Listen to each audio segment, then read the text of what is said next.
আসলেই আমি কিন্তু অনেক গরিব। তাই ভাবলাম তোমাদের সাথে এই গরিবের রান্না শেয়ার করি। হাই, আমি পল্লবী। কেমন আছে সবাই? আশা করি তোমরা অনেক ভালো আছো। আমি অনেক ভালো আছি।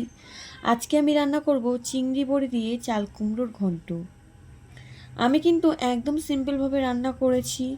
আমার মতন এইরকম সিম্পলভাবে যদি একবার রান্না করে খেয়ে দেখো, সত্যি বলছি তোমাদের মুখে লেগে থাকবে। কিছুই না, প্রথমে কড়াই গরম করে ওর মধ্যে তেল দিয়ে সুন্দর করে লাল লাল করে বড়িগুলো ভেজে তুলে নিয়েছি। তারপর আগে থেকেই ছোট ছোট চিংড়ি মাছগুলো কেটে ধুয়ে লবণ হলুদ মাখিয়ে রেখেছিলাম, সেগুলো এবার উল্টে পাল্টে ভালো করে ভেজে নিলাম।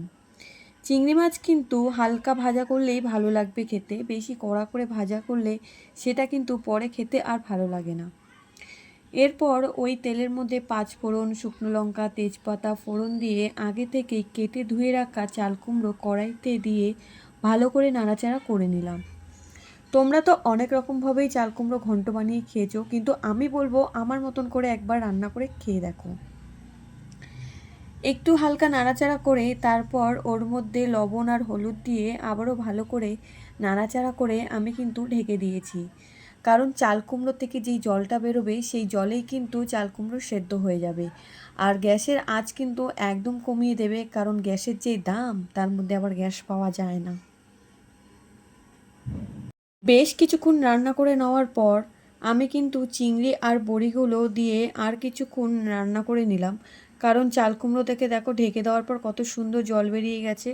নামানোর আগে কিন্তু একটু ভাজা জিরে আর একটু টেস্টের জন্য আমি চিনি দিয়েছি।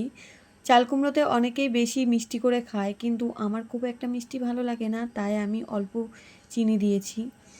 ভিডিওটা এই পর্যন্ত, দেখা হচ্ছে পরের ভিডিওতে। আর রান্নাটা যদি তোমাদের ভালো লাগে তাহলে একটা লাইক আর কমেন্ট করে জানিও। আর আমি বলবো আমার মতন করে একবার খেয়ে কমেন্ট করে জানিও কেমন হয়েছে। ততক্ষণের জন্য টাটা, সবাই ভালো থেকো।